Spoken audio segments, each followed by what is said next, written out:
Hey everybody, this is Hondo Carpenter from Sports Illustrated's Fan Nation Las Vegas Raiders coverage, joined by my dear friend, one of my best friends on the planet, a guy I love like my own brother.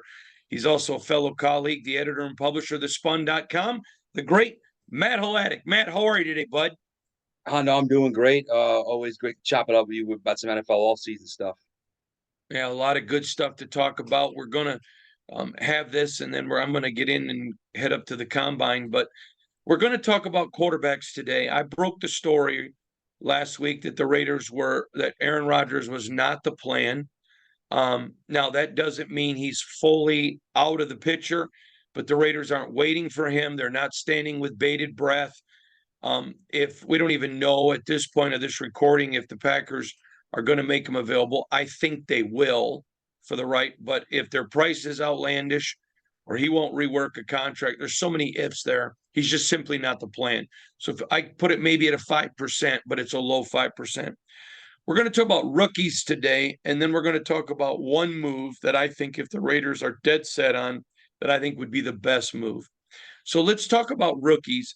There are four rookies that are universally looked at as the best first round potential. There is a rising star that we're going to talk about.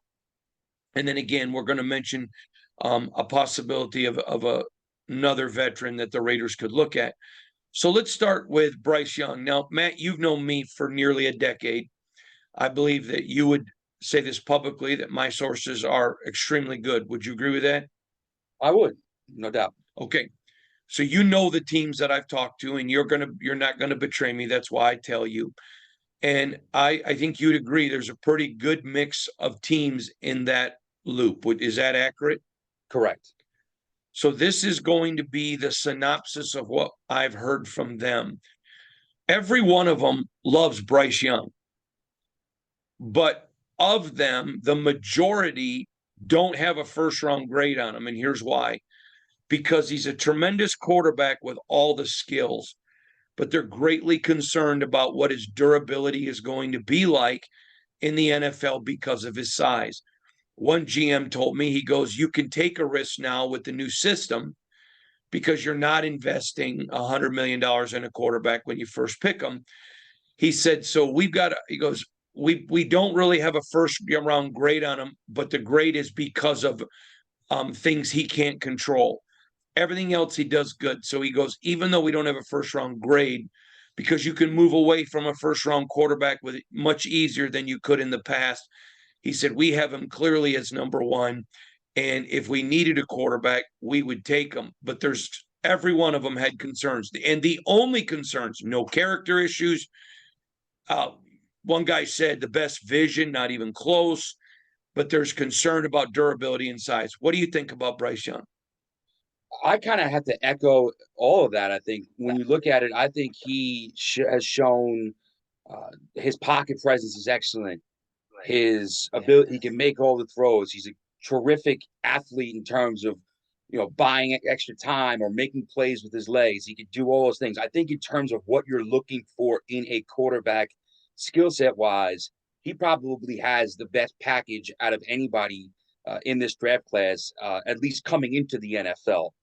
The question is his size, and it's not just his height, even though he His is, I weight, believe, frame. right. I think he's going to probably measure in at the combine. I'm going to say like around 5'10" or so. That's what I'm kind of expecting. But it's the weight, it's the frame. He's not built like, say, a Russell Wilson, or even he seems to even be smaller, at least in appearance, than even a Kyler Murray in terms of his build. So that's going to scare off some teams, or at least make them hesitant.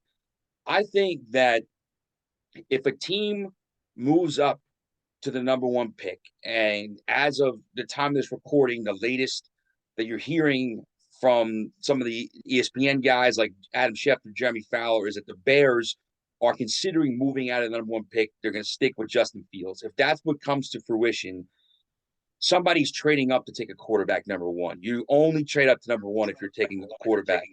I think that to do that, the safest bet is to take Bryce Young, even with the size concerns.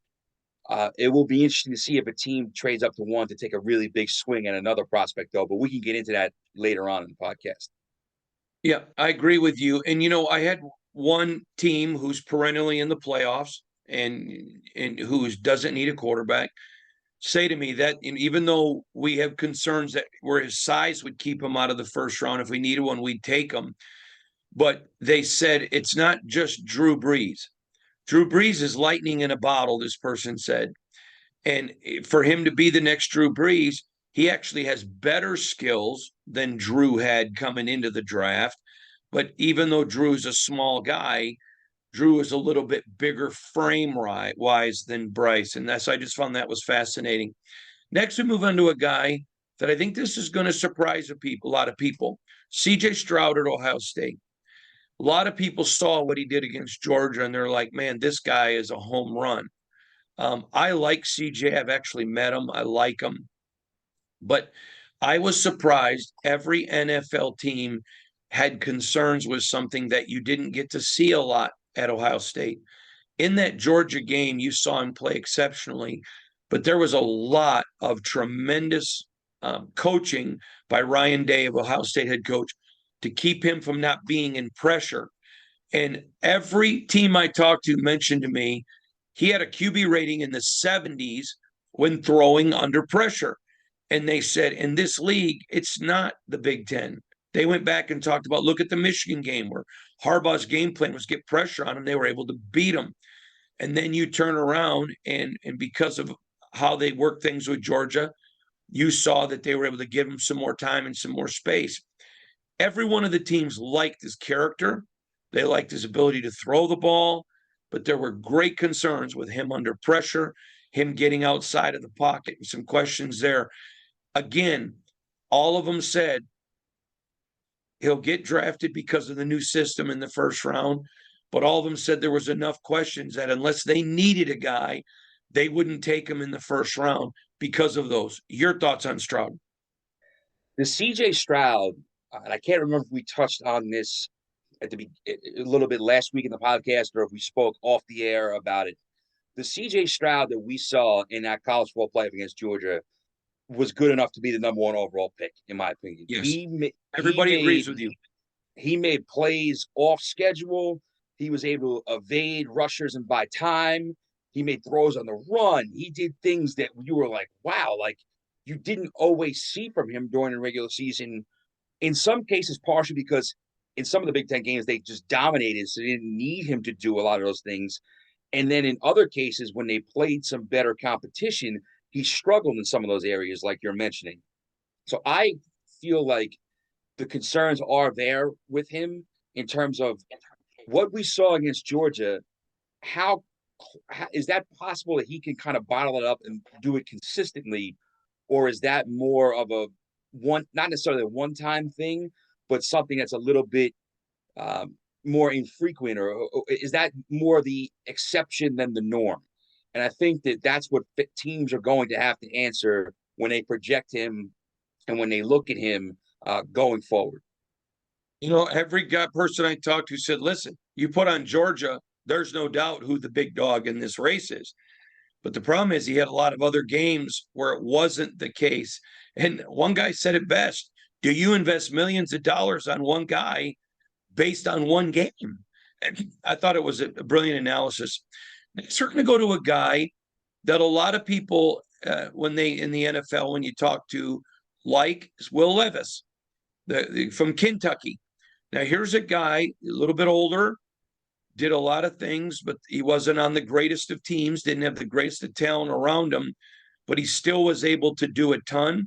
One guy told me a team that's looking for a quarterback, he said he's the most reliable one. He's the one that you can probably say you pretty much know what you're going to get. You're not going to get spectacular like you could with Bryce or with Stroud, but you're going to get an absolute steady Eddie, consistent guy in the pocket, a guy that's going to do what he does and with a lot less risk. And I said to him, where do you have Will? And he said, our team, we have Will as our number one. We really do like him. We because there's less risk. And I thought that was fascinating. But all of them, universally, there was some differences. But number three, and they all had him at number three, was Will Levis. Your thoughts? I think that Will Levis, when you look at what he did in 2021 compared to 2022, I think teams will probably have to dig deeper into that tape and say, okay, seemed like there were times he was a little bit more impressive in 2021 than he was this year. Now, different offensive coordinators, different personnel around him. Uh, you have to take all those things into account. He has the frame, he has the athleticism, he has the arm, he has all the requisite tools that you're looking for in a big time NFL quarterback.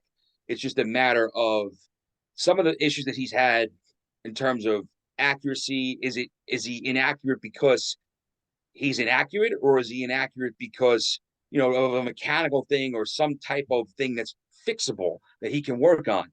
That's another something else that teams will have to determine. I think that if you are bringing him in to start from day one for a team, it might be a little bit of a rough go. But I feel like if you're a team that, I'm just throwing out an example because I know he's been linked to them in a million mock drafts and it seems to kind of make sense. If you're the Carolina Panthers and you're picking Mm-hmm. back half of the top 10 and you don't have your franchise quarterback, but you have Frank Reich who can coach quarterbacks, and you have some guys, veterans that you can put in to start at the beginning of the season and work with Will Levis. Levis seems like a good fit for them.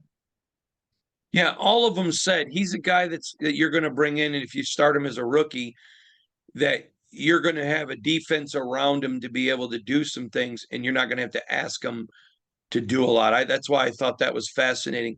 Next, a guy that's no secret who's flying up draft boards is Anthony Richardson, the quarterback at Florida. There are certain things he doesn't do as well as a bro. Well, pretty much everybody doesn't do anything as well as Bryce Young, but there's some things he doesn't do as well as CJ, but he does better. Same when it comes to Will Levis. But he's a guy moving up the board, and he's a guy that several of my friends whose teams don't need quarterbacks told me, keep an eye on this guy, because I think a lot of people are going to be surprised by him at the combine. He may have they said only second to Bryce Young, the best football IQ, understanding the game of any of these guys. And Anthony Richardson, I had one guy tell me it would not surprise me if he was the second quarterback overall taken. I thought that was fascinating. But all of them said that they first round, no question. Again, this is a guy that a lot of teams probably wouldn't have a first round grade on, but because of his football acumen and IQ, he's really flying up some draft boards. Let's talk about Anthony Richardson, please. He was the guy I was alluding to earlier, saying if there's a prospect that teams will trade up for or pick early to take a big swing on. He has immense physical talent, like you mentioned, underrated in terms of his football IQ and in terms of, it's not that he can't play in the pocket. He can do things in the pocket. It's just a matter of being more consistent and kind of refining all the skills that he has, because the flashes, when things are going well for him, they're unbelievable. I mean, he has the talent, not exact, he could be a reasonable facsimile of a Josh Allen, a Cam Newton, Dante Culpepper, going back even further, guys like that, the size, the arm strength, the athleticism. And I think with the prototype you're seeing now in the modern NFL, that's why he's really intriguing for teams. And you've seen teams trade. You saw the Bills move up for Josh Allen. You saw the Chiefs move up for Patrick Mahomes, taking chances, taking big swings on guys with blue chip talent, thinking they can make him work. And like you said a couple times on here already, the new system is, if you take a swing and miss, it's easier to deal with it with the way rookie contracts are structured now, as opposed to, I got to give a guy 90, 100 million guaranteed right up the top, like it was 10, 12 years ago. So Anthony Richardson, it would not surprise me to see him go a lot earlier than people may think he would, based on, what he's done so far. All 8 teams I talked to said they fully expected him to go higher than where we're seeing him in most mock drafts. I thought that was pretty fascinating. Now I want to go to a guy that everyone thinks, had he not been coming off an injury, may be the best quarterback option in this draft. I was told he is either a complete home run or a complete strikeout, and that's Hendon Hooker at Tennessee. We've already reported in our reporting that the Raiders have given him a lot of attention. They like Hendon Hooker. I do too. Talking to the 8 men I've spoken to, I believe, and it's a crapshoot. So I'll come back in 5 years and somebody's better. You look stupid. Mm-hmm. But if he is 100% healthy, I think he's going to be the best quarterback option in this draft. He's a guy that was on his way towards that. I mean, think about this: 27 touchdowns, 3 interceptions. Now, he does struggle in certain areas, and those are, things he's going to have to work on. But coming off a major, knee injury, if you're the Raiders, and I can say this for they because this is the first time I've said it publicly, they've already begun to talking to Jarrett Stidham's people to look at the re-sign him, which we said we thought they would do. He wasn't their option coming into the beginning of the season. I mean, to the off season, they were swinging for Tom Brady, and I wrote, and I stand by it, that there would have been disappointment if he would have been the starter, not because Jarrett's a bad guy, but because they had, some other dreams. But they've already opened those talks. If they're able to re-sign Jarrett and pick up a Hendon Hooker, let him spend most of the year just continuing to get healthy, and look for him as a 2024 starter or somewhere in there. Now, right now, a lot of people have him projected anywhere from the fourth or late fourth all the way through the seventh round, a day 3 guy. I'm told by people that when he goes and continues to demonstrate his health, he's going to be moving up the board. I had one general manager tell me, he goes, I don't think that the Raiders, if that's their guy, would wait and try to take him at 4. That's a huge risk. They'd probably take him with their first pick of the 3rd round. And where they think right now, as of this recording pre-combine, it would be safe to know he was going to be there. Hendon Hooker's a guy that I'm finding interesting.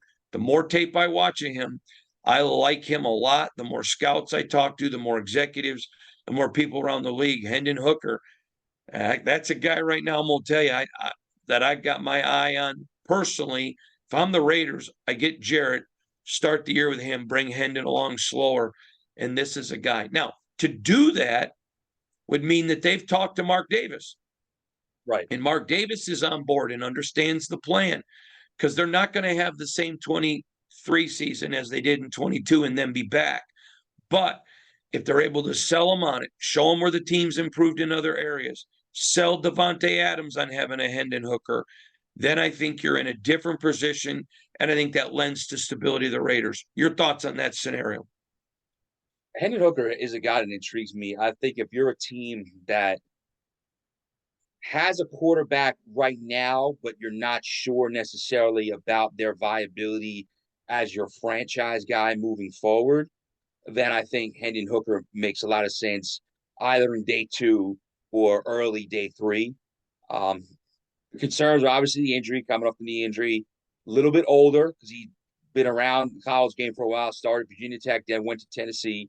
But you saw a lot of production. You saw a lot of him do what he did with Tennessee's offense, kind of translating to what NFL teams like to do. I could definitely see him being a guy worth an investment in. I know that there's been reports that the Giants have looked at him, and I'm saying this, being Giants fan, being out here in New York, I thought that would make sense if he was a guy they looked at in the 3rd or 4th round, especially if, say, the Giants tag Daniel Jones, but they don't sign him long term and he's playing on the tag next year. Hooker could be an investment for the future. It would also make sense if you're the Raiders, like you said, he's a guy that you work with. You wouldn't necessarily be punting on 2023, but you would be adjusting your expectations. You're not looking to contend. You're looking to build for the future while also being competitive. And he would fit in that timeline. One guy said to me, an executive for an NFL team who's very familiar with the Raiders, but he's not part of the Raiders, but familiar with them. He said to me, "This is a no-brainer. Jarrett Stidham showed you he can go out and do some things. He can go out and now we clearly saw a difference in game 2 than game 1, but he still did what he did against the best defense in the NFL in game 1. He goes, you get Jarrett, you're not spending the money that you're going to spend going and getting, a Tom Brady and Aaron Rodgers or whatever, even a Jimmy Garoppolo, but you get him, bring in Hendon, and then you're allowed to bring Hendon along. You get him at a third round rate. So you got him signed. You got to have him signed for the long term at a third round rate. If Jared plays exceptionally well, then you can even wait 2 years to play him, which this guy didn't think they would. He thought he'd be playing in year 2. But it made sense then for the Raiders with all that cap space to be able to go get some free agents and set around them an ability. So even if Hendon halfway through the year takes over, to everybody I spoke to, that is a great scenario that people like. All right, I'm going to go with another option. And this is one that I know Josh McDaniels loves Mac Jones, loves him, doesn't like him, loves him. He's still on his rookie deal. If you can get him away from the Patriots. Now, I was the first to report months ago that he was on the potential list. I took him off that list because I was told by people close to the situation that when Bill O'Brien was hired in New England from the Alabama staff to be the offensive coordinator in New England, that they were pretty sold on Mac. I don't know that that's the case. If you can get Mac for the number 7 overall pick and another one, do you go get Mac? He's cheap. He's on his rookie deal. Still have a couple of years left. But he's a guy that with Josh McDaniels went out his rookie year, went to the playoffs. His rookie year was a Pro Bowler in the Josh McDaniels system. He's already a proven guy, so you don't have to worry about Devontae Adams liking him. Now, Hendon Hooker is a little bit different in the fact that Tennessee offense does not equate to an NFL system. In that system, there's not a lot of thinking. Pre-snap where your passes are going to go. There isn't a lot of reading. So where Hooker's going to have to adjust. Mac Jones is already there. He's already proven. Do you trade your number 1, 7 overall, and a second, or a 1 and a third, or a 1 and something next year to go get a Mac Jones if he's available? To me, that's the best scenario because then you're not taking a risk with anyone. But I'm hearing that New England isn't, shopping them. But to me, that would be the best scenario for the Raiders. Your thoughts? I think that outside of landing that veteran that we talked about, if they're not going to be able to land that veteran that makes them an automatic contender, I would say that's probably your best bet in terms of competing at the highest level you can in 2023 while also having an eye on the future. Having Mac Jones in 2023 is a better option, excuse me, than having Jarrett Stidham and Hooker in terms of being able to win games. And I also think you have him for at least 2 more years after that because of the 5th-year option. So I would say that if I were to rank if I were to rank the Raiders quarterback options, and there's arguments for all 3, depending on what route you want to take. I would still say in terms of the best bet to be at a competitive level next year, be good next year, would be to sign that veteran, but it's only Aaron Rodgers right now. And if they don't want to wait for him, I can understand why. 2 Go would on the be way, but remember, there's a lot of baggage we talked about last week, too. right. No, of course, there's all that. And you're still at his mercy of when he decides he wants to play or what he wants to do. And then the Packers have to decide what kind of compensation they might want if they trade him. I would say after that would be Mac Jones, if you can get Mac Jones. Mm-hmm. I'm still not sure if New England is up for trading him, like we said, especially if they replace their offensive coordinator. Seems like they're making a concerted effort to improve that offense after a disastrous season. And I would think that improving that offense includes keeping Mac Jones, but we'll see. And then I think the third option would be day 2 rookie, day 3 rookie, like a Hendon Hooker with Jarrett Stidham. Yep, totally agree with you. Boy, Matt, We did a lot of talking about Raiders quarterback situation. This is going to be a fun offseason, isn't it? Without a doubt. All right. Next week when we come back, if you don't mind, I want to talk about some thoughts from the combine because I'm going to talk to all of these guys there. Just get some thoughts on them. I'm going to be talking to a lot of my friends in the NFL. We'll kind of do a Raider combine post podcast. But then I also want to look at some guys who maybe aren't going to be in the Raiders options. Some guys that I felt had big combines. We'll talk about that as well. Is that okay? Perfect. All right, buddy. You're the best. I appreciate you. We'll see you soon. Give my best to Meg. I will. Take care, bud. Bye-bye, bud.